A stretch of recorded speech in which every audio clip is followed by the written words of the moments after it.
Hey guys, welcome to day 9. Wow. Okay, so actually today we have Katie or Katelyn Dawson reading for us. So join us, and as you listen, I just encourage you to listen for things that stand out, any words or phrases. And read along, get cozy, have some cocoa, and enjoy this next chapter. Jesus sends out the 12 apostles. And he called the 12 together and gave them power and authority over all demons and to cure diseases. And he sent them out to proclaim the kingdom of God and to heal. And he said to them, "Take nothing for your journey, no staff, nor bag, nor bread, nor money. And do not have 2 tunics. And whatever house you enter, stay there, and from there depart. And wherever they do not receive you, when you leave that town, shake off the dust from your feet as a testimony against them." And they departed and went through the villages, preaching the gospel and healing everywhere. Now Herod the Tetrarch heard about all that was happening, and he was perplexed, because it was said by some that John had been raised from the dead, by some that Elijah had appeared, and by others that one of the prophets of old had risen. Herod said, "John I beheaded, but who is this about whom I hear such things?" And he sought to see them. Jesus feeds the 5,000. On their return, the apostles told him all that they had done, and he took them and withdrew apart to a town called Bethsaida. When the crowds learned it, they followed him, and he welcomed them and spoke to them of the kingdom of God and cured those who had need of healing. Now the day began to wear away, and the 12 came and said to him, "Send the crowd away to go into the surrounding villages and countryside to find lodging and get provisions, for we here are in a desolate place."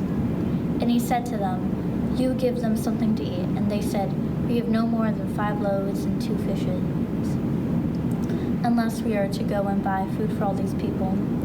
For there were about 5,000 men. And he said to his disciples, "Have them sit down in groups of about 50 each." And they did so. And he had them all sit down.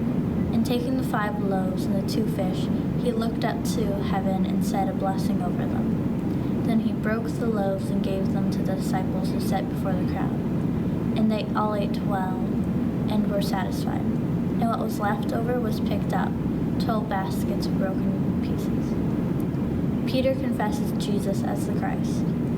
Now it happened that as he was praying alone, the disciples were with him. And he asked them, "Who do the crowds say that I am?" And they answered, "John the Baptist, but others say Elijah, and others that one of the prophets of old has risen." Then he said to them, "But who do I say that I am?" And Peter said, "The Christ of God." Jesus foretells his death. And he strictly charged and commanded them to tell this to no one, saying, "The Son of Man must suffer many things, and be rejected by the elders and chief priests and scribes, and be killed, and on the 3rd day be raised. Take up your cross and follow Jesus." And he said to all, "If anyone would come after me, let him deny himself and take up his cross daily and follow me. For whatever would save his life will lose it, but whatever loses his life for my sake will save it. For what does it profit a man if he gains the whole world and loses or forfeits himself? For whoever is ashamed of me and my words, of him will the Son of Man be ashamed when he comes in his glory, in the glory of the Father and of the holy angels. But I tell you truly, there are some standing here who will not taste death until they see the kingdom of God." The Transfiguration.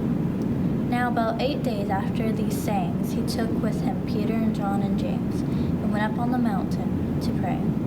And as he was praying, the appearance of his face was altered, and his clothing became dazzling white. And behold, 2 men were talking with him, Moses and Elijah, who appeared in glory and spoke of his departure, which he was about to accomplish at Jerusalem. Now Peter and those who were with him were heavy with sleep, but when they became fully awake, they saw his glory and the 2 men who stood with him. And as the men were parting from him, Peter said to Jesus, "Master, it is good that we are here. Let us make 3 tents, one for you, one for Moses, one for Elijah." Not knowing what he said, as he was saying these things, a cloud came overshadowed them, and they were afraid as they entered the cloud. And a voice came out of the cloud saying, "This is my Son, my chosen one. Listen to him." When the voice had spoken, Jesus was found alone, and they kept silent and told no one in those days anything of what they had seen. Jesus heals a boy with an unclean spirit. On the next day, when they had come down from the mountain, a great crowd met him. And behold, a man from the crowd cried out, "Teacher, I beg you to look out at my son, for he is my only child." And behold, a spirit seizes him, and he suddenly cries out. It convulses him so that he foams at the mouth and shatters him, and will hardly leave him. And I begged your disciples to cast it out, but they could not. Jesus answered, "O faithless and twisted generation, how long am I to be with you and bear with you? Bring your son here." While he was coming, the demon threw him to the ground and convulsed him. But Jesus rebuked the unclean spirit and healed the boy and gave him back to his father. And all were astonished at the majesty of God. Jesus again foretells his death. But while they were all marveling at everything he was doing, Jesus said to his disciples, "Let these words sink into your ears. The Son of Man is about to be delivered into the hands of men." But they did not understand the saying, and it was concealed from them, so that they might not perceive it. And they were afraid to ask him about this saying. "Who is the greatest?" An argument rose among them as to which of them was the greatest. But Jesus, knowing the reason of their hearts, took a child and put him by his side, and said to them, "Whoever receives this child in my name receives me, and whoever receives me receives him who sent me. For he who is at least among you all is the one who is greatest. Anyone not against us is for us." John answered, "Master, we saw someone casting out demons in your name. We tried to stop him, because he does not follow with us." But Jesus said to him, "Do not stop him, for the one who is not against you is for you." A Samaritan village rejects Jesus.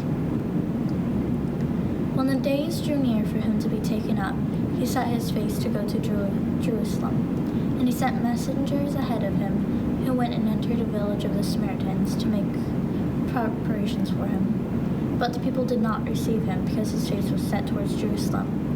And when his disciples James and John saw it, they said, "Lord, do you want us to tell fire to come down from heavens and consume them?" But he turned and rebuked them, and they went on to another village. The cost of following Jesus. And as they were going along the road, someone said to him, "I will follow you wherever you go." And Jesus said to him, "Foxes have holes, and birds of the air have nests, but the Son of Man has nowhere to lay his head." To another he said, "Follow me." But he said, "Lord, let me go first to bury my father." And Jesus said to him, "Leave the dead to bury their own dead, but as for you, go and proclaim the kingdom of God." Yet another said, "I will follow you, Lord, but let me first say farewell to those at my home." Jesus said to him, "No one who puts his hand to the plow and looks back is fit for the kingdom of God."